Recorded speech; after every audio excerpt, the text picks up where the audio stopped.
Decided to go with Hannah's favorite chocolate cake. You loved chocolate, didn't you? Mom, eating that will kill you.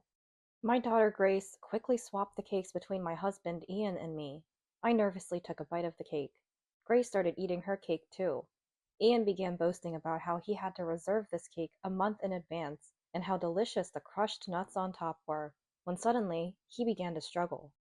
Ian's face turned red rapidly.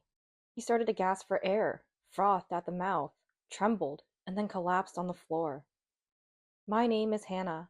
I'm 36 years old and work at a food inspection company. I live with my husband Ian, who is 2 years older than me, and our 7-year-old daughter, Grace.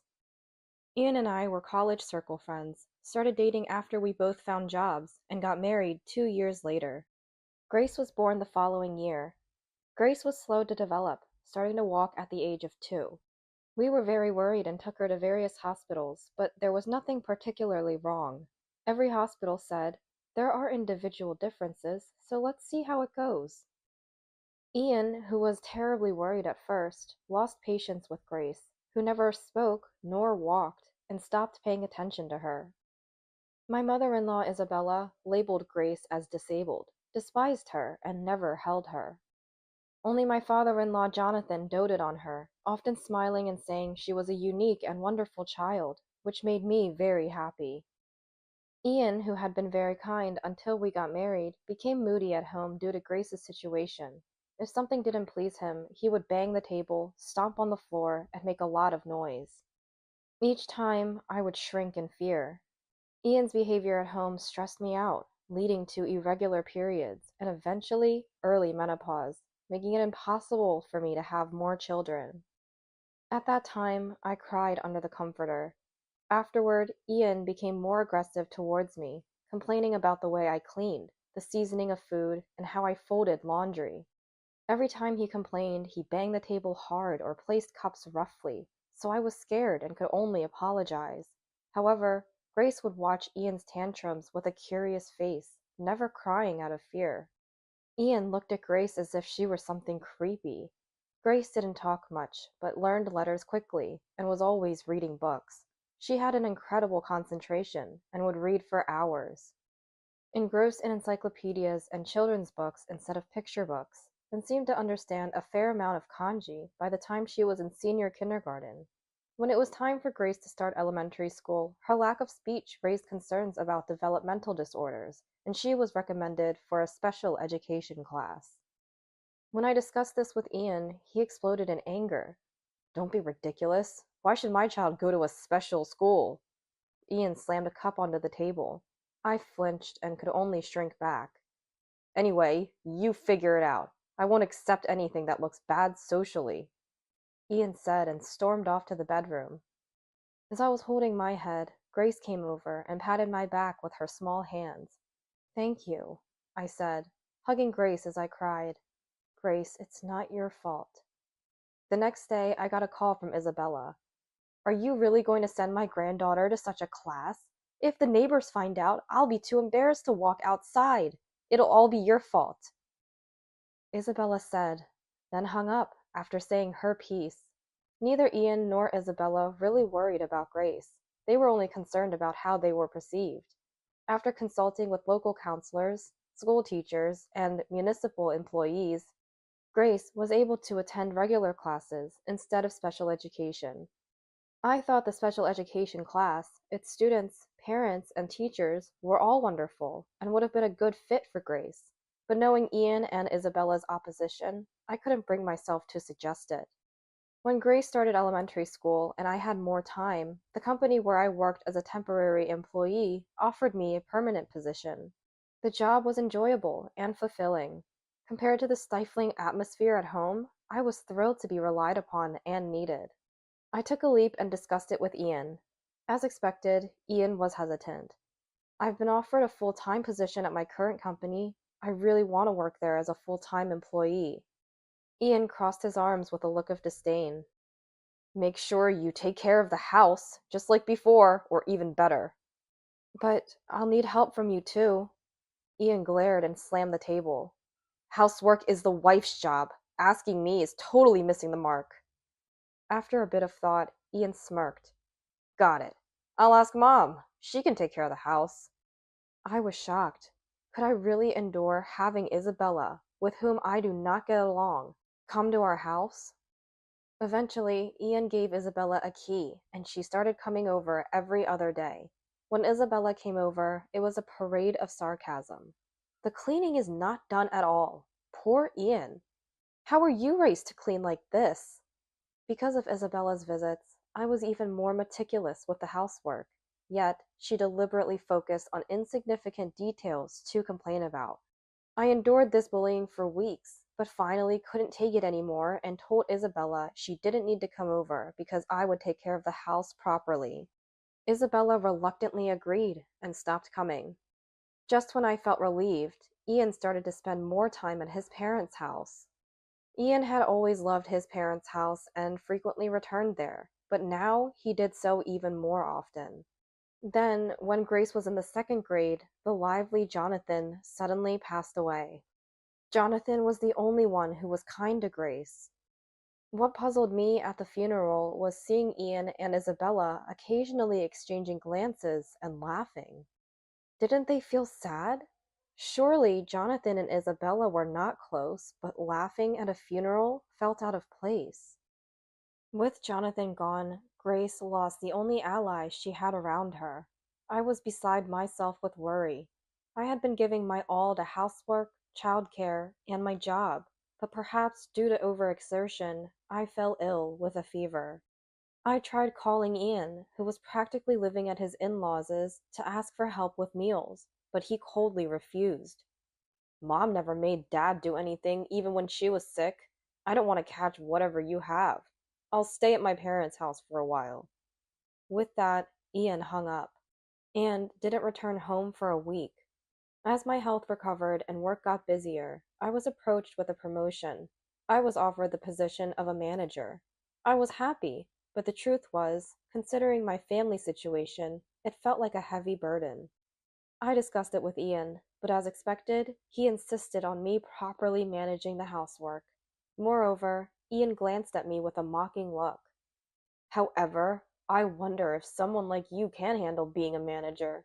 That would make you equal to me in terms of title. Ian left the room and headed to the bedroom. The next day, Isabella came to our house.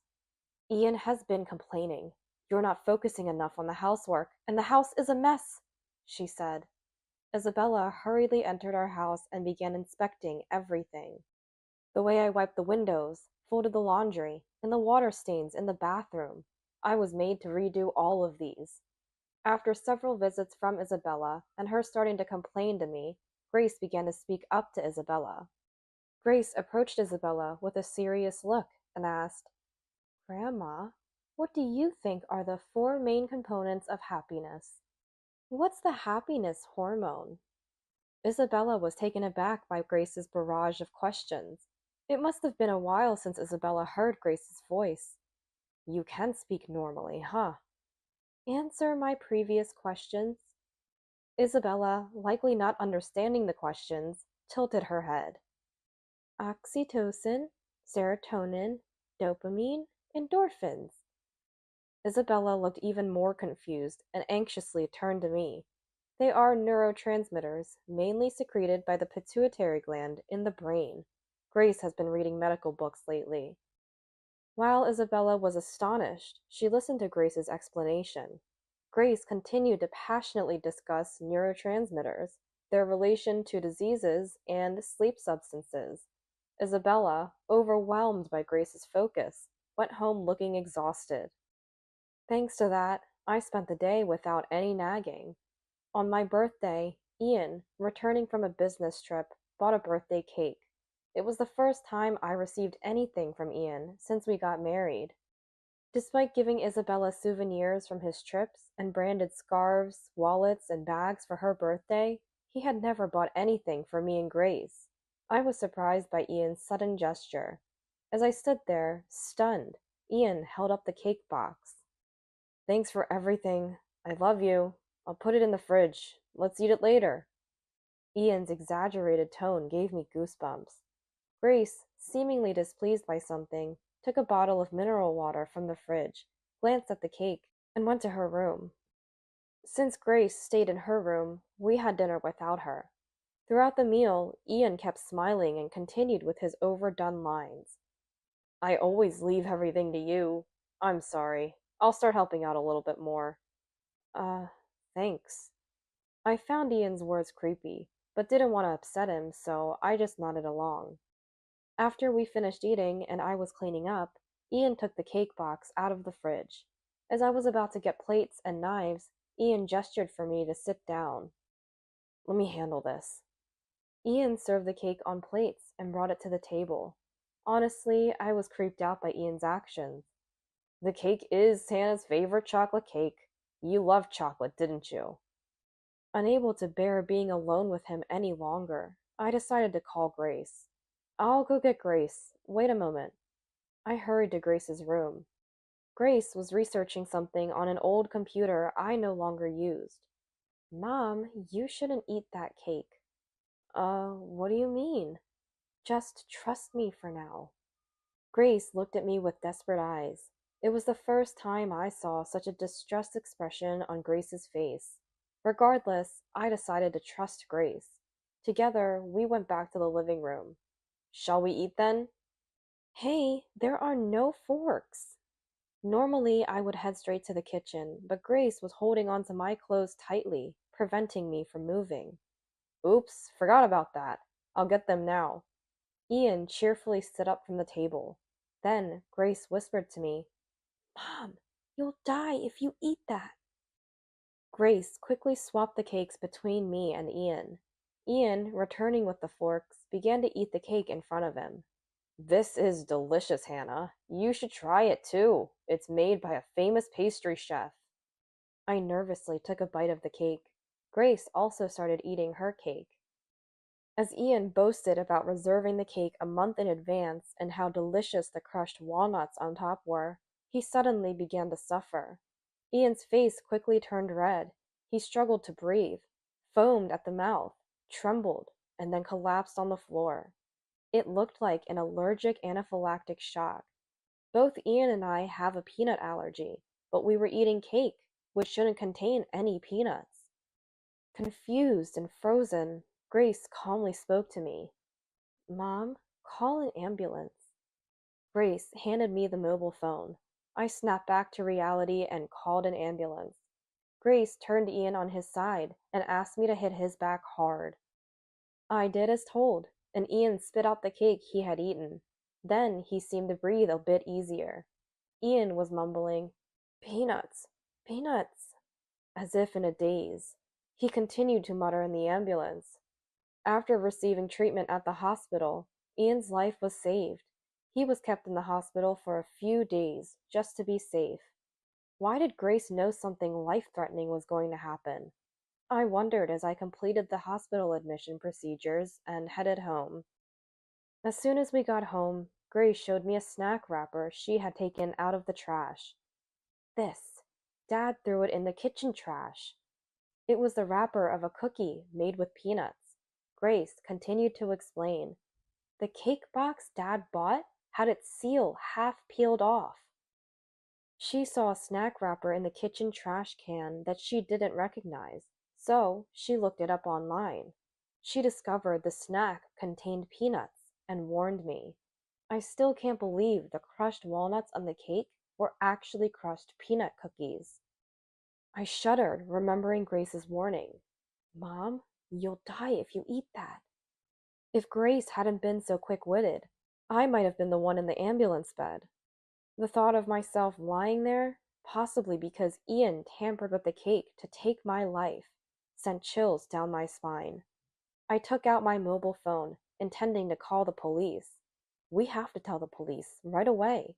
I think it's better if we don't. Grace interjected. Why not? Grace began to explain calmly. It was Dad who collapsed. If we tell the police, Mom might end up being accused. My vision darkened at Grace's words. Indeed, she was right. Going to the police might just make me a suspect. Feeling desperate, I didn't know what to do. Don't worry, Mom. I'll figure something out. Grace went into Ian's study and started searching for something. Ian had always said not to enter his study, and I rarely did. Grace opened a drawer and flipped through a notebook. Dad's meticulous, so he must have left something written down. Grace stopped flipping and showed me the notebook. It contained shocking information. Jonathan had fallen victim to a similar scheme. The notebook mentioned peanut cookies, crushed into a pinch, mixed in the sauce.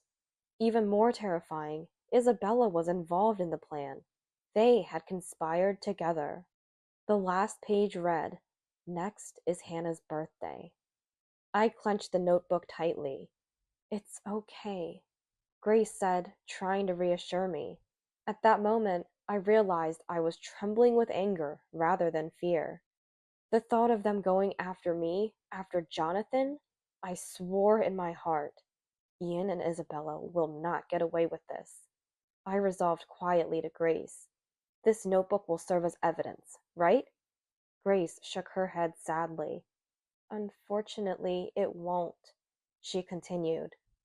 "They could just say it was all fantasy. Besides, Grandpa is just bones now. There's no way to prove anything." I looked down, deep in thought. You're right. Without evidence, they can easily deny everything.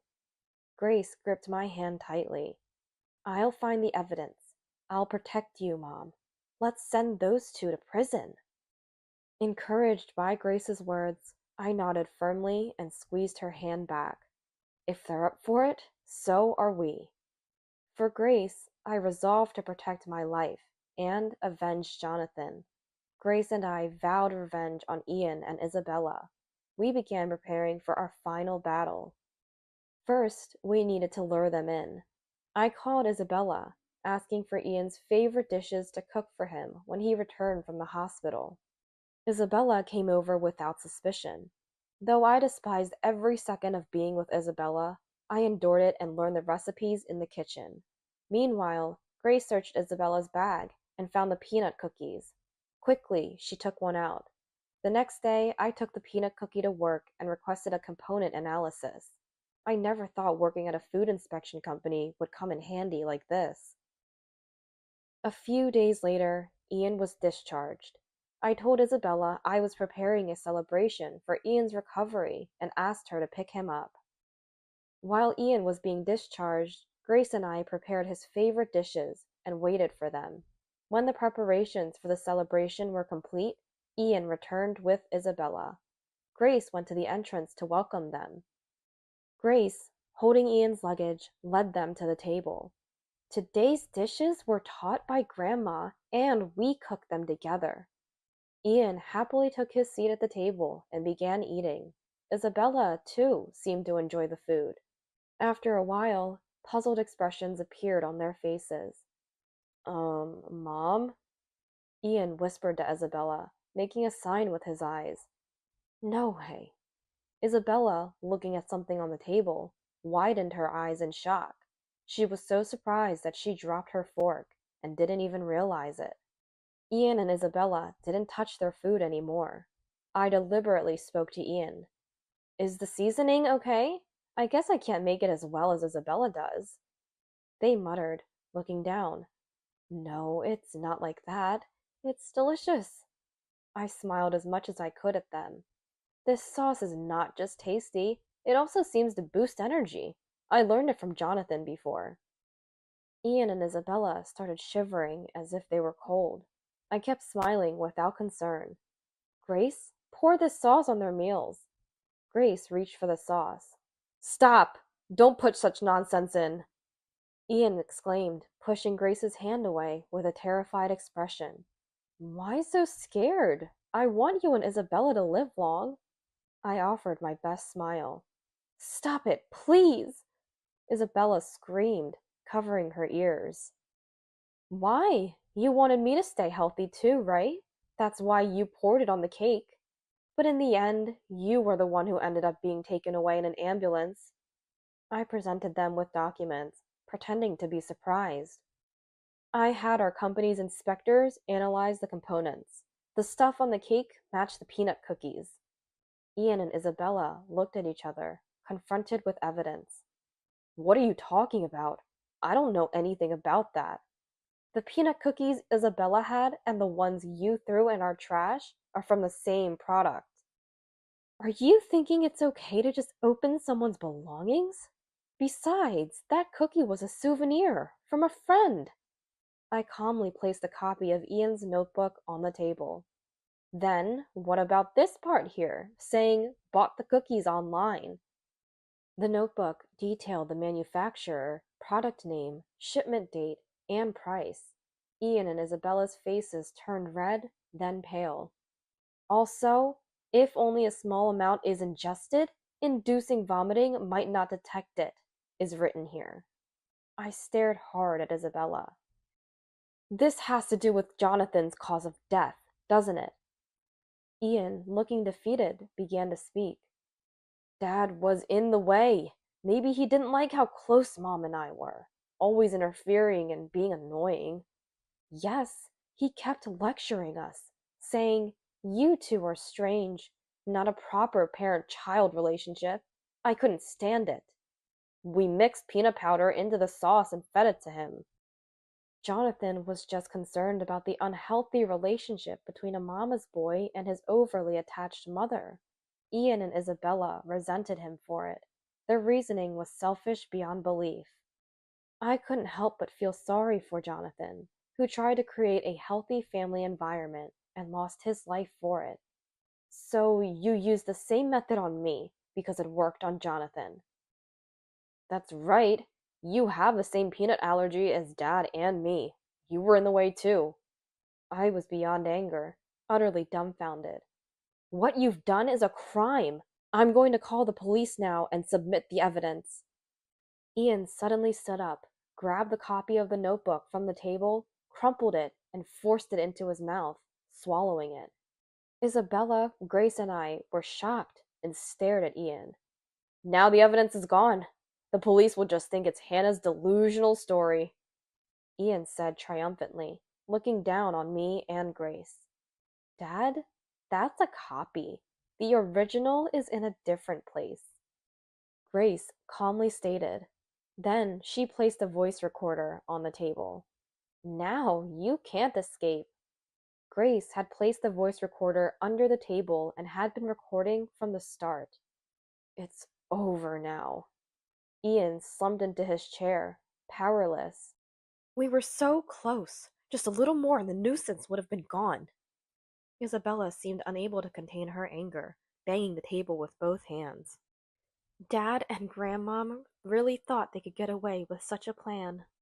Grace said with disbelief. No matter what the plan was, I would always protect Mom. I took out my mobile phone. I'm calling the police. Please calmly accept your punishment. That's the least you can do for Jonathan. As I was about to use my phone, Ian and Isabella began to apologize. Sorry, okay? Please, no police. We mean it. We're sorry. Please, forgive us. We didn't mean it. Ian and Isabella were desperately apologizing. Suddenly, Grace started explaining their method of crime. Dad is a mama's boy who can't leave his mom, so a perfect crime was impossible. First of all, leaving too much evidence. If it were me, I would. I quickly covered Grace's mouth. Grace, please use your knowledge wisely. I looked into Grace's eyes. Grace also looked back. Okay, I understand. I'll stay away from such people from now on. And later, I have something to report to Mom. I hugged Grace tightly. All right, from now on, let's live peacefully, just the two of us. As the police took Ian and Isabella away, they were screaming and crying, causing the officers trouble. The copy of the notebook, the voice recorder's audio, and the purchase history of the peanut cookies on Ian's computer served as evidence, leading to their conviction for Jonathan's case as well. After the arrest, my divorce from Ian was finalized. I received $30,000 from Ian and Isabella each as alimony. Isabella sold the in-laws' house to make the payments. Ian, having no income for child support, used the money from selling their house. Now, Ian and Isabella had no place to return upon release. I used part of the alimony to create a grave for Jonathan. I wanted to give him a proper send off. After Ian and Isabella's verdict, Grace and I reported everything to Jonathan's grave. Surely Jonathan would be happy for us in heaven. Later, Grace showed me a piece of paper. This is what I wanted to report earlier. It was the result of an IQ test. I was shocked and looked twice. It says 135 here. My IQ is 135. I was amazed. An IQ above 130 is considered gifted. Sorry for taking the test without telling you, Mom. I also used your credit card without asking. I was once again surprised by what Grace could do. Grace then transferred to a school that accommodated gifted students. Although Grace still struggled with communication and didn't talk to anyone, she enjoyed the environment where she could study her interests as much as she liked. Life with just Grace and me was enjoyable, and I found fulfillment in my work. People often said I looked younger since life had become more vibrant and my complexion improved.